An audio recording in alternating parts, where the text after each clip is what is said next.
Excuse me. Hi, my name is Courtney, and I'm really passionate about helping women with invisible illnesses realize that you can still lead a pretty healthy and active lifestyle. It's just not going to be the one that you had envisioned for yourself. But time marches on, and boy, have I been proof of that. I got to tell you, I was thinking last night that things really got bad when I stopped taking my own advice. Um, I used to live stream very regularly, and then I don't want to sound all Debbie Downer, but everything just kind of went to crap. I gotta tell you, I don't like this lighting in here at all. I'm gonna have to fix it. I'm not sure what the hell I'm gonna do yet. But for today, I at least fix my note situation and I can read my notes. So I'm gonna count that as a win. But and then I also had to laugh. This morning I got some feedback on my video from yesterday about beer. And my friend's like, well, I don't know how tomorrow is going to be more interesting. I'm like, yeah, Hashimoto's probably isn't very interesting to a lot of people besides me. But here we go. Nevertheless, this information, by the way, is from the Mayo Clinic Health Match and verywell.com. So what the hell is it? What is Hashimoto's disease or Hashimoto's thyroiditis? By the way, it does tell me that I have people watching, so thank you. But if you say anything, I can't see it. The platform that I'm on does not show me comments. So hopefully y'all are being nice. I'll find out after though. Anyway, it's an autoimmune disorder where your body attacks your thyroid.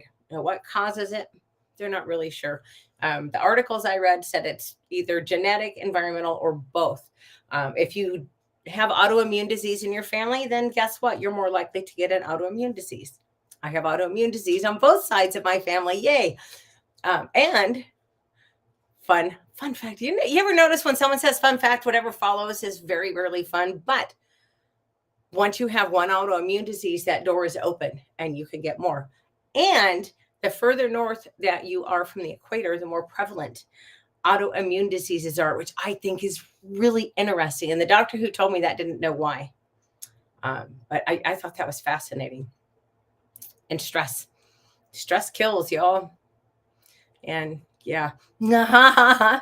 So here's a little bit of my history with this. For years and years and years, I knew something was wrong. I kept going to doctors, say there's something wrong with my thyroid.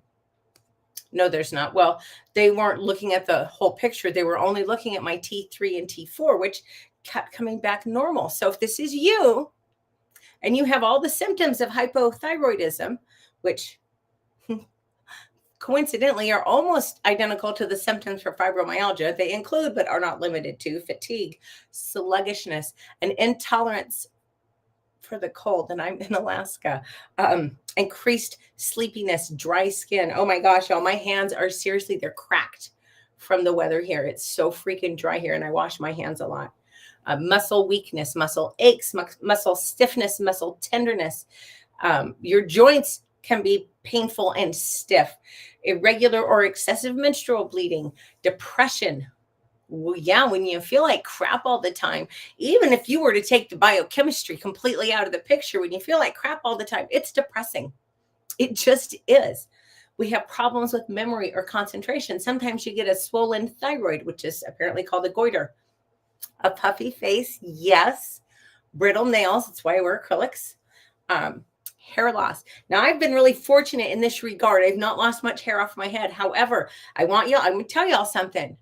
When you see a woman of a certain age and she's got her eyebrows drawn on, do not assume that she plucked them. I did not pluck the outer freaking third of my eyebrows, but because of hypothyroidism, and it was funny because I was bitching about it one day online, like, oh my God, my eyebrows are falling out. And a doctor friend was like, only the outer third. So, okay, yes, thank you. At least I know I don't have the whole thing to look forward to, but it didn't make me feel a lot better. Complications.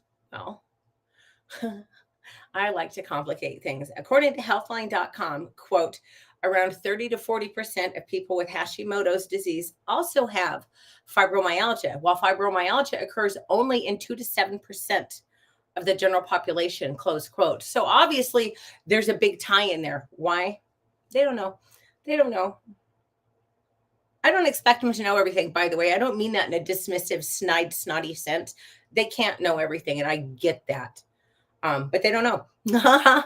There's also a tie-in with adrenal fatigue or insufficiency, or insert whatever word they're using these days, But it's also very common to have adrenal problems and gut health problems, which makes it very hard to treat. I was at a doctor a while back, and it is the PA that works under my regular doctor, and I'd seen him a few times, so he's familiar with my situation, and he knew what I was in.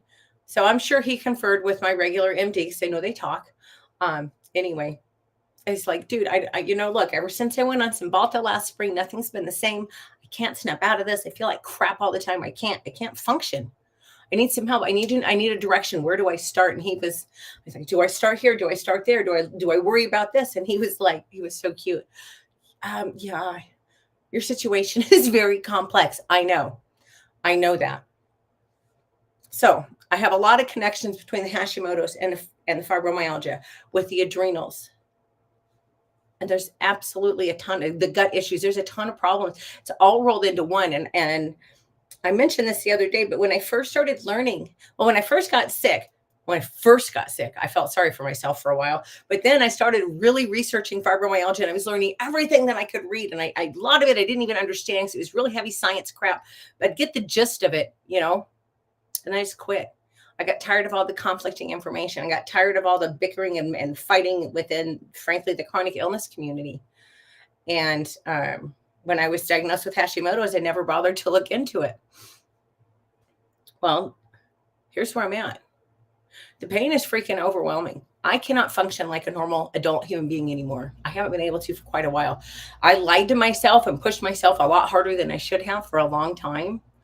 And it didn't turn out well. It did not turn out well. I'm overwhelmed with pain, with fatigue. I have insane brain fog. Again, I have an intolerance to cold. I have weight issues. I mean, for goodness sakes, if you have a big booty, big booties are in. Big bellies and big boobs. I look, ironically, I have the body of a goddess. Unfortunately, it's a fertility goddess. It's not a good look. But it's a combination of menopausal problems, adrenal problems, the Hashimoto's, the fibromyalgia, the gut health, the fact that I don't sleep as a result of all these other issues that contributes to it. I've got ghrelin and leptin. I mean, it's just a mess. But I have to have a plan, right? Where the hell do I start? So I started watching videos from a functional medicine doctor, actually from two different functional medicine doctors, about Hashimoto's. And first step for me, eliminate gluten. They both of these doctors said it's very important when you have Hashimoto's disease to eliminate gluten. Now, I did look. There's several National Institutes of Health study which say there's no connection, but functional medicine doctors and naturopaths all say I shouldn't say all, it's probably not a consensus, but most of them say to avoid gluten. There is a protein in gluten that resembles an enzyme that your thyroid produces, which means when you eat gluten with Hashimoto's, you're kicking up that autoimmune response. So every time I eat gluten, I'm destroying my thyroid. So, and that is certainly not the only nutritional improvement I need to make. But, years ago, I did autoimmune paleo, and I was so rigid and strict about it. And I felt good physically, but emotionally, I was miserable. In fact, the doctor that put me on it, he told me one day I went in for an appointment, and he says, Courtney, the thing I like most about you is no matter what life throws your way, you always find a positive spin. So we started talking, and he said, well, how's this? Well, okay, it kind of sucks, but here's how I'm handling it. Well, how's that? And I had work stress. My mom was very ill at the time. It was going right into COVID. I mean, the world was nuts. But we're going back and forth. And he finally said, how's the diet going? And I looked him right in the eye, and I said, Dr. May, I hate every second, I didn't censor it, of that diet. And he pulled back. He's like, oh my gosh, I've never seen this attitude from you. Let's talk about it. So we started talking about it, and he said, yeah, you need to lighten the hell up. That's why you're miserable. You're not going to be perfect. But I have a weird relationship with food, which is another reason why I have weight issues. I have a really weird, we'll talk about my food issues because I know I'm not the only person male or female struggling with this. But yeah, food's an issue for me. It's not the only nutritional thing I need to change, but it seems like the most important one, and it's a good place to start. I also really need to lower my stress. That has been hammered home to me for years now, but I fell out of all my good habits about 6, 7 months ago. So I've been getting back to meditation. Today will be my 5th day in a row. I need to get back into journaling. I'm back to doing for me. These really are kind of video blogs, honestly.